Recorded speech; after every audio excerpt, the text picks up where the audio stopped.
In this video, I will steal Tony Stark's face, open his eyes, and turn him into an action figure. Hey guys, Zedubu here. I received this during my break, and as a responsible content creator whose last video was 4 months ago, I dragged my butt out of bed to make this for you.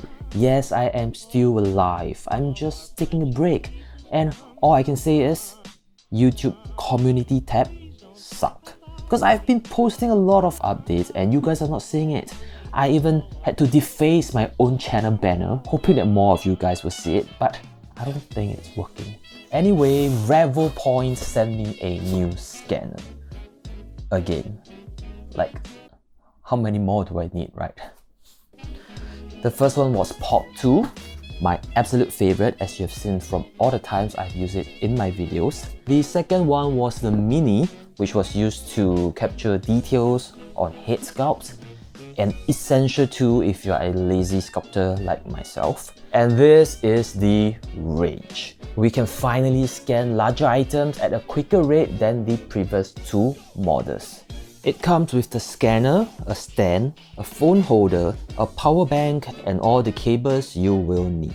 It has a wider field of view to help you capture larger areas from a longer distance.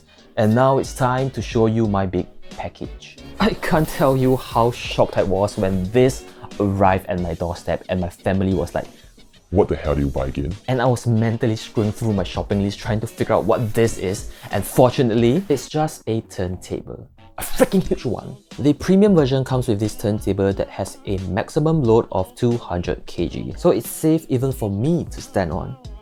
But today I will be inviting my first ever subscriber, my brother, who was the star of the Pop 2 video, to be my model once again to show you how fast it is to not just scan his face, but the entire body. With the help of the turntable, I just had to slowly move the scanner downwards to capture his entire body. And this is what the 3D model looks like in ZBrush.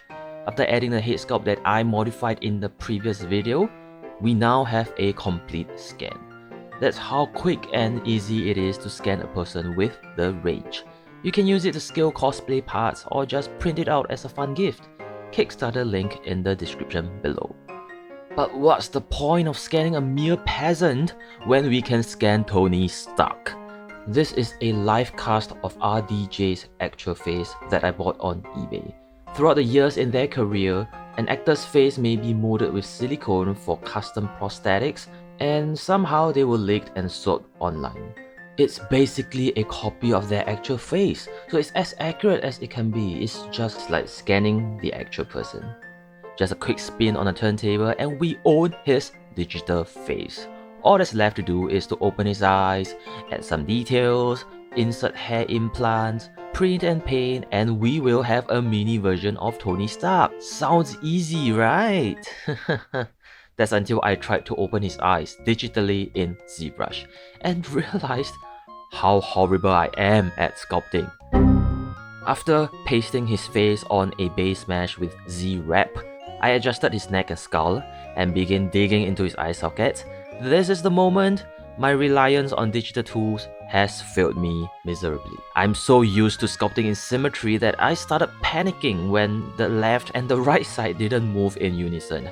Because obviously, a human face is asymmetrical in nature, which is problematic for me because the eyeballs models are symmetrical, so I needed to decide if I should move the face to fit the eyes or move the eyes to fit the face.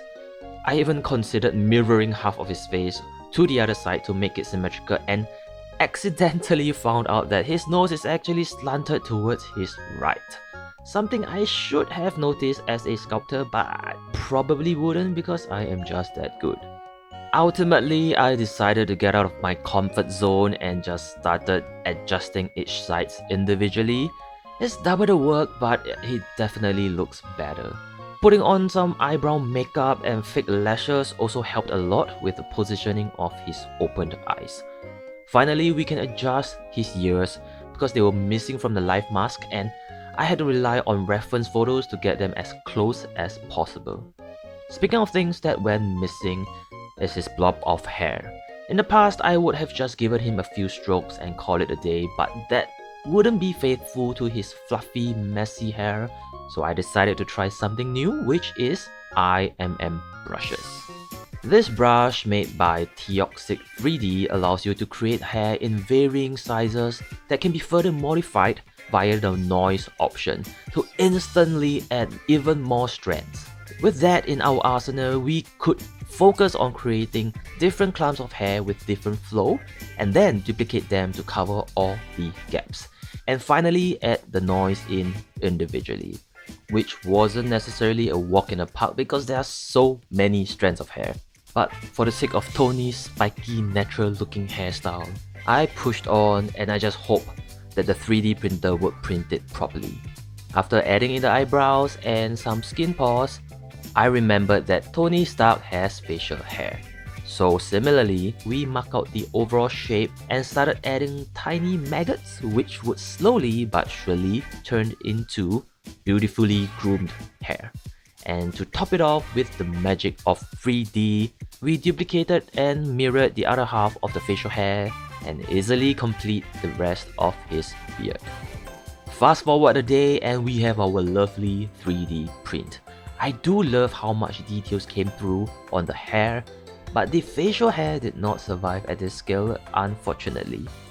Let's clean this up with our snip snap and join some mandatory sanding, and after a coat of grey primer, I think this looks pretty darn good. Now, since we are in the mood of trying new things, I decided to try another method of painting from a Japanese magazine that includes a lot more blue than I'm comfortable with, but I've always found my painting a little too orangey, so after painting what seems like Tony Stark Joker, I covered it up with more beige, and I don't know, does it look better? More natural maybe? Well, after this, we are just back to our regular scheduled broadcast of painting the hair, adding some white because he's old, facial hair, eyes, eyeballs, lashes, and finish off with the UV resin. There you go, stilling Tony Stark's face to create a 1/6 scale figure with the help of the range scan. Thank you all for sticking to the end of the video. Make sure to check out updates on my community post. I will be fully back in March hopefully, and I bought a new big printer for us to tackle more ambitious projects. So sit tight and I will see you next time.